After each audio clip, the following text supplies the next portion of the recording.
Hello दोस्तों, स्वागत है आप सभी का आरबीएसई ऑनलाइन क्लास में। आज हम राजस्थान बोर्ड क्लास 12 24 मार्च 2023 यानी कल आप सभी का हिंदी अनिवार्य यानी हिंदी कंपलसरी का पेपर है और इस पेपर हिंदी के लिए जितने भी इंपॉर्टेंट क्वेश्चंस है वो इस क्लास में हम डिस्कस करने वाले हैं। इस क्लास में आप सभी को फुल पेपर सॉल्यूशंस बताने वाला हूँ। तो आप चैनल पर नए तो चैनल को सब्सक्राइब करके बेल आइकन को प्रेस कर दीजिए और यहाँ पर इस वीडियो को, इस क्लास को क्या कर दीजिए, लाइक कर दीजिए। सबसे पहले यहाँ पर आपको ज़्यादा से ज़्यादा इस क्लास को शेयर करना है अपने सभी दोस्तों के साथ। और यदि आपने अभी तक हमारा टेलीग्राम चैनल ज्वाइन नहीं किया है तो हमारा टेलीग्राम चैनल ज्वाइन कर दीजिए, लिंक आपको डिस्क्रिप्शन में मिल जाएंगी। काफी जो महत्वपूर्ण जो पीडीएफ है वो आपको टेलीग्राम चैनल पर मिलेगी। तो यहाँ पर आप देख सकते हैं 12th क्लास में जो सबसे पहले आपको अपठित गद्यांश पूछा जाएगा, यानी एक अपठित गद्यांश आएगा, उसको ध्यानपूर्वक पढ़ना है और फिर दिए गए प्रश्नों को आपको हल करना है। देख सकते हैं तुलसी हमारे जातीय जन जागरण के सर्वश्रेष्ठ कवि हैं, उनकी कविता की आधारशिला जनता की एकता है। तो सबसे पहले तो आपको क्या करना है, मैंने आप सभी को बता दिया है, अपठित जो गद्यांश है इसको ध्यानपूर्वक पढ़ना है। अच्छे से पढ़ेंगे तभी आप इन सभी के जो दिए गए जो प्रश्न है इनको सॉल्व कर पाएंगे आसानी से। तो यहाँ पर आप देख सकते हैं उपयुक्त गद्यांश का शीर्षक क्या है। तो उपयुक्त गद्यांश का शीर्षक तभी आपको यहाँ पर पता चलेगा, तभी आप जो है इसका आंसर दे पाएंगे जब तक आप यहाँ पर पूरे के पूरे गद्यांश को अच्छी तरह से पढ़ेंगे। तो यहाँ पर जो पूछा गया यहाँ पर आप देख सकते हैं साम्राज्यवादी सामंतवादी अवशेष बड़ी पूंजीपति के शोषण में, यानी ये जो पूरा का पूरा तुलसीदास जी की जो यहाँ पर साहित्य का जो है यहाँ पर प्रभाव बताया जा रहा है, यानी उनके साहित्य के प्रभाव से लोगों को क्या क्या फायदा होता है, लोगों को क्या क्या सीख मिलती है, वो क्या क्या लोग सीखते हैं, किस राह पर चलने के कार्य करते हैं। तो इस प्रकार से तुलसी साहित्य का प्रभाव उपयुक्त गद्यांश का शीर्षक हो जाएगा।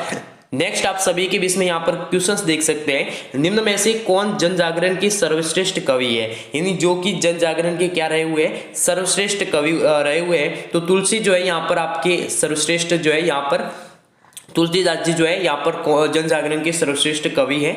अभी तक आपने इस क्लास को लाइक नहीं किया है तो जरूर लाइक कर दीजिए, चैनल पर नए तो चैनल को सब्सक्राइब करिए, बेल आइकन को प्रेस करें। ये जो है 24 मार्च 2023 यानी आपकी यहाँ पर हिंदी अनिवार्य पेपर के लिए काफ़ी महत्वपूर्ण इंपॉर्टेंट मॉडल पेपर रहने वाला है और इसमें से आपको 100% हुबहू जो है कल के पेपर में आपको प्रश्न देखने को मिलेंगे।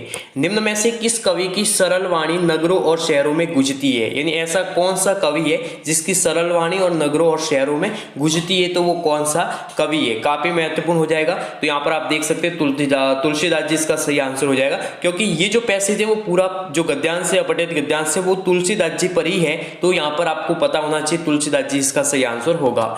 तुलसीदास जी का जो साहित्य है उनसे हमें क्या सीखता है, हम क्या सीखते हैं उससे, तो संघर्ष करना, हमेशा अपने जीवन में जो है यहाँ पर संघर्षशील बने रहना जो है आवश्यक है, संघर्ष करते रहना आवश्यक है। ठीक है, तुलसी का जो मूल संदेश है, तुलसीदास जी का जो मूल जो संदेश है वो क्या है, इस प्रेम। ठीक है, यहाँ पर इस प्रेम इनका जो है यहाँ पर मूल संदेश दिया गया है। अब आप सभी के सामने एक सेकंड गद्यांश है, अपठित गद्यांश है, काफी महत्वपूर्ण है, ये भी कल के पेपर के लिए काफी महत्वपूर्ण है, ये भी आ सकता है। तो यहाँ पर प्राचीन काल में भारतीय नारी का जो स्वरूप है वो हम कैसे उसको देखते हो, कैसा क्या महत्वपूर्ण है। तो यहाँ पर आप देख सकते हैं नारी की जो प्रतिष्ठा है अर्धांगिनी के रूप में की गई है, इस प्रकार से नारी पर पूरा का पूरा दिया गया है, पैसेज दिया गया है। तो इसका शीर्षक क्या होगा, तो इसका शीर्षक होगा भारतीय नारी तब और अब, यानी प्राचीन काल में भारतीय नारी की क्या स्थिति थी और आधुनिक काल में, आधुनिक जो समय में भारतीय जो नारी है वो किस तरह से एक देखी जाती है, किस तरह से उसको जो यहाँ पर पहचान मिली है, तो उसके बारे में हमें वर्णन करना है।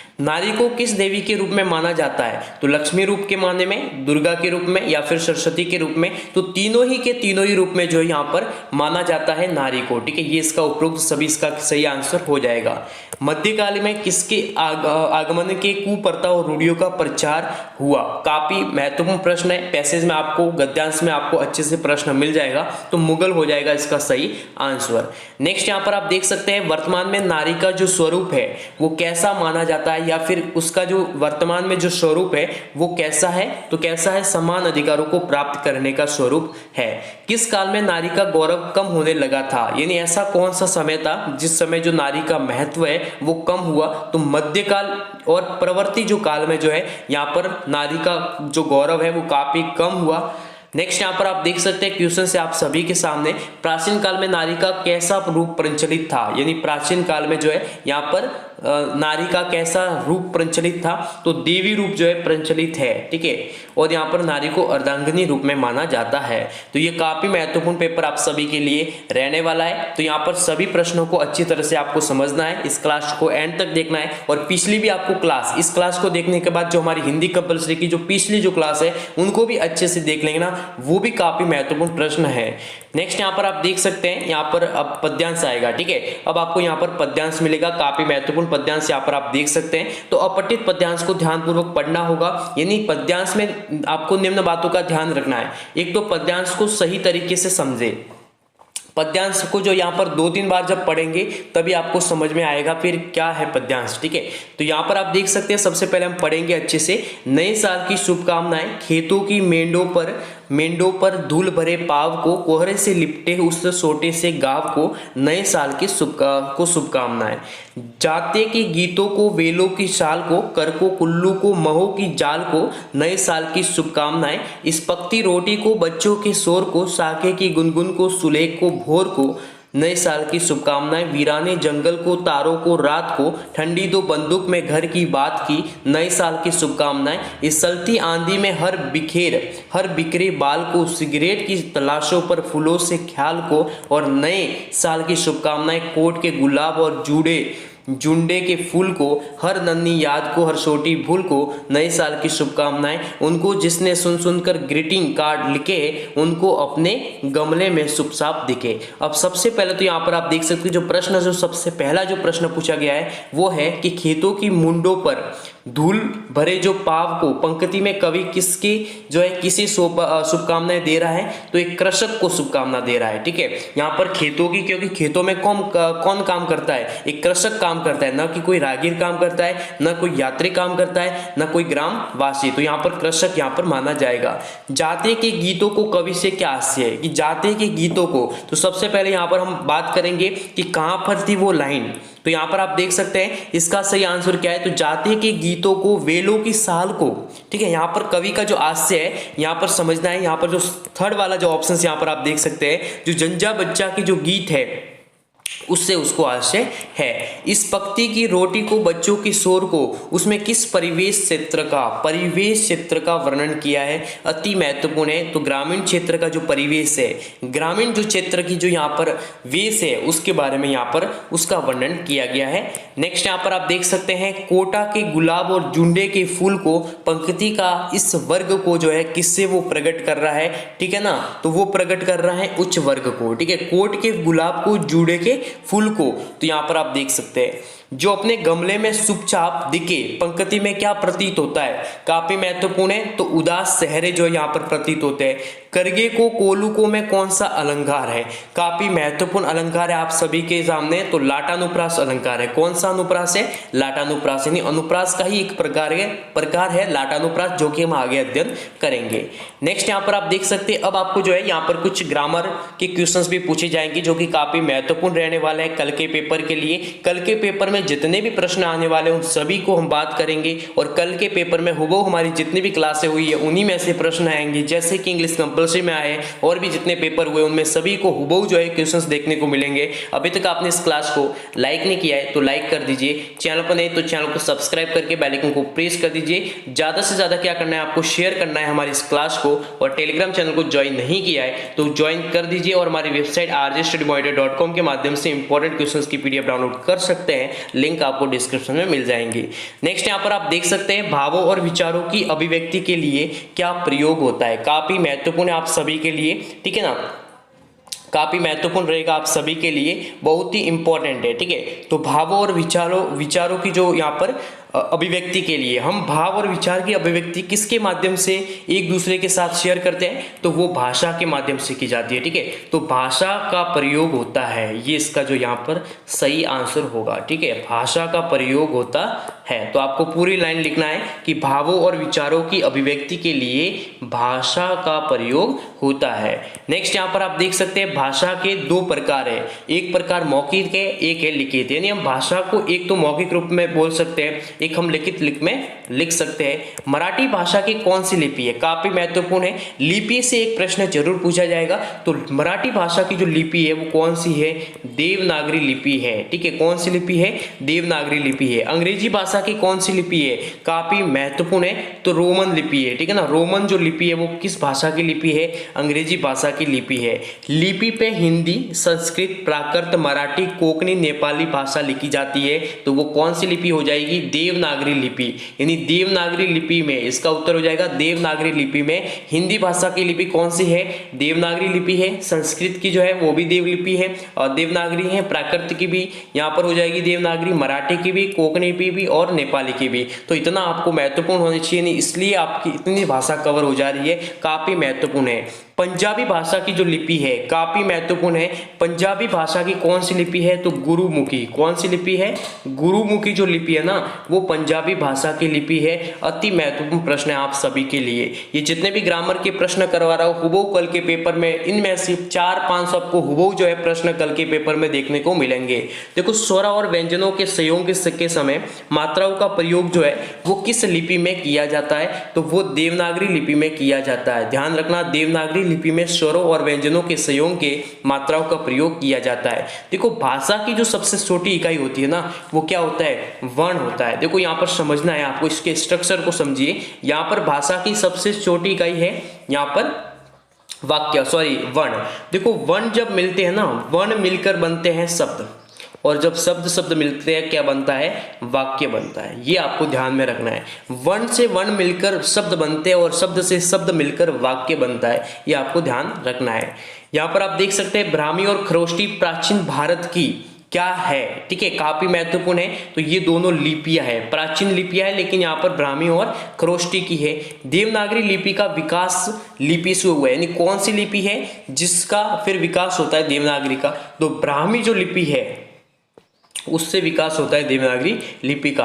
तो ये सभी महत्वपूर्ण है। लिपि में चिन्हों का प्रयोग किया जाता है। ऐसी कौन सी लिपि है जिसमें जो चिन्ह होते हैं उनका प्रयोग किया जाता है, तो वो हो जाएगी वर्तनी में। ठीक है, वर्तनी चिन्हों का प्रयोग किया जाता है। लिपि में कौन से चिन्हों का प्रयोग किया जाता है, वर्तनी चिन्हों का प्रयोग किया जाता है। आम बातचीत के लिए कौन सी भाषा प्रयोग की जाती है, जितने भी महत्वपूर्ण है वो मैं आप सभी को करवा रहा हूँ। तो आम भाषा के लिए तो यहाँ पर मौखिक, ठीक है, और एक यहाँ पर आया था मानव जाति के विकास में अभिव्यक्ति का जो महत्वपूर्ण जो साधन है वो यहाँ पर क्या है, भाषा है। आपको घुमाकर प्रश्न पूछे जाएंगे, प्रश्न सरल होंगे। भाषा के कितने रूप है, 2 है, मौखिक और यहाँ पर, ठीक है।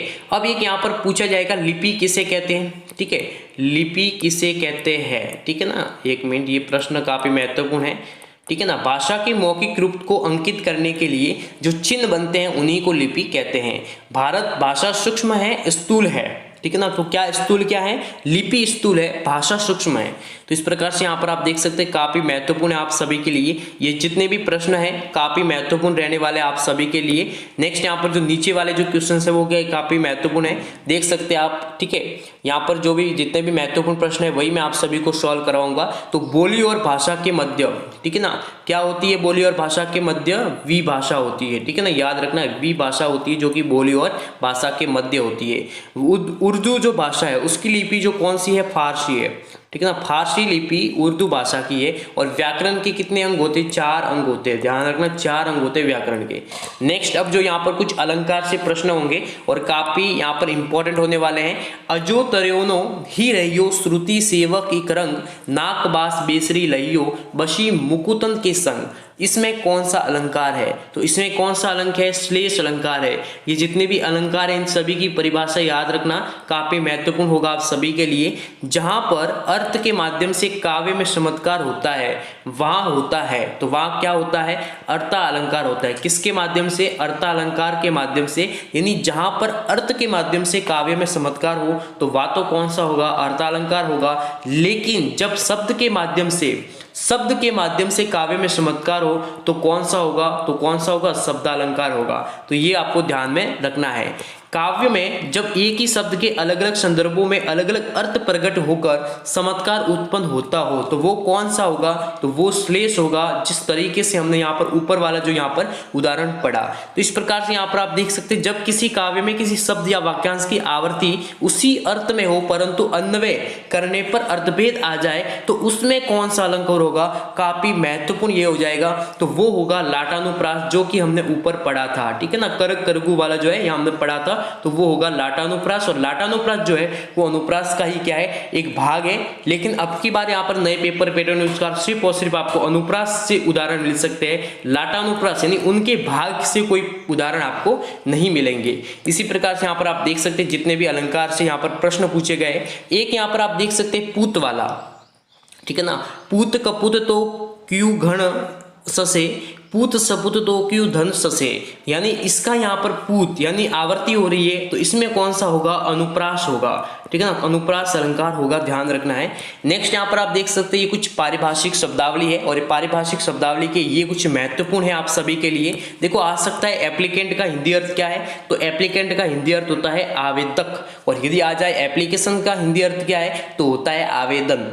एब्रीविएशन का अर्थ होता है संक्षेप, एड्रेस का होता है संबोधन, ठीक है ना, एडहोक का होता है तदर्थ, एजेंट का होता है अभिकर्ता, ठीक है ना, एबेंटमेंट का होता है परित्याग, एडजर्न का होता है स्थगित करना, ठीक है ना, स्थगित करना। और एक यहाँ पर आ सकता है कि पोस्टपोन, ठीक है ना, इसी का एक सिमिलर वर्ड है पोस्टपोन। पोस्टपोन का अर्थ होता है स्थगित करना, ठीक है ना। अपेंडिक्स का अर्थ होता है परिशिष्ट और अप्रूवल का अर्थ होता है अनुमोदन देना। ऐसा ना कि कोई भी फॉर्म अप्रूव हो गया है तो वो अनुमोदन हो गया है, उसको अनुमोदन कर दिया गया है, अप्रूवल मिल गया है।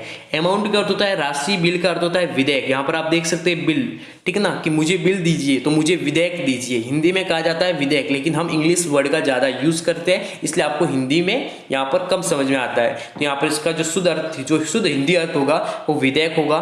बॉन्ड का अर्थ होता है बंद पत्र, ब्रीफ का अर्थ होता है संक्षेप। ब्रीफ और एब्रीविएशन एक सिमिलर वर्ड है, ठीक है ना, आपने जो पढ़ा था अभी आगे तो वो हो जाएगा। कैबिनेट का अर्थ होता है मंत्रिमंडल। यहाँ पर आप देख सकते हैं कार्ड का अर्थ होता है स्वर्ग, सेंसस का अर्थ होता है जनगणना करना, ठीक है, काफी महत्वपूर्ण एक वर्ड है सेंसस, ठीक है ना। यहाँ पर आप देख सकते हैं काउंसिल यानी परिषद, क्रेडिट यानी उधार या साख, डेलीगेट यानी प्रतिनिधि, डायरेक्टरी यानी निर्देशिका, डिस्काउंट यानी बट्टा, ठीक है, डिस्काउंट दीजिए तो हिंदी में उसको बोलते हैं बट्टा दीजिए, ठीक है। इलेक्ट्रोल, ठीक है ना, निर्वाचक सूची।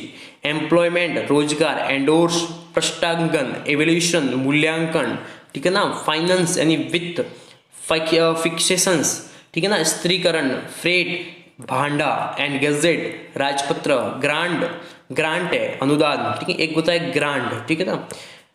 होनेरियम मानदेय, ठीक है ना, होनेरेरियम, होनेरेरियम का अर्थ होता है मानदेय, ठीक है ना, मानदेय प्राप्त हुआ, होनेरेरियम प्राप्त हुआ, ठीक है ना। गारंटी यानी प्रत्याभूति, जमानत, इंटरव्यू यानी साक्षात्कार, इनवॉइस यानी बीजक, जडिकल यानी न्यायिक, लीज यानी पट्टा, लीगल यानी वेद, लाइसेंस यानी अनुज्ञापत्ति, ठीक है ना, होता है ना ड्राइविंग लाइसेंस वगैरह, तो उसके हिंदी का जो शुद्ध रूप यहाँ पर आप देख सकते हैं अनुज्ञापित, ज्ञापित, ये इसका हिंदी अर्थ हो जाएगा। ऑफेंस यानी दोष या अपराध, ऑथ यानी शपथ, पैक्ट यानी समझौता, परमिट यानी अनुमति, प्रिंसिपल यानी सिद्धांत, प्रोटोकॉल यानी आधिलेख न्याचार, या फिर देख सकते हैं क्वालिफिकेशंस, योग्यता, क्वांटिटी मात्रा, कोरम, गणपति, रैंडम, अनियमित, सायोगिक, ठीक है ना, रिबेट, ठीक है ना, छूट, रिक्वायरमेंट, भर्ती, रिटायरमेंट, सेवानिवृत्त, शेड्यूल, अनुसूची, स्टेटमेंट, वर्ती एंड सबऑर्डिनेट, ठीक है, सबऑर्डिनेट यानी अधीनस्थ, सरप्लस यानी अधिशेष, टोल टैक्स यानी पथकर, ठीक है ना, जो टोल टैक्स लगता है उसको हिंदी में क्या बोलते हैं, टोल टैक्स, ठीक है ना, जिसे टोल नाका, टोल टैक्स तो पथ कर, ठीक है ना, पथ जो वाला कर है, यानी जब हम रास्ते पर चलता है तो उस पर क्या लगता है, टैक्स लगता है। तो इंग्लिश में तो टोल टैक्स तो हमें सबको पता है लेकिन पथ कर का हमें पता नहीं है। टेंडर यानी निविदा, थेसिस यानी शोध प्रबंध, ठीक है ना, ट्रस्ट यानी न्याय, न्यास या प्रन्यास, और विजिलेंस यानी सतर्कता।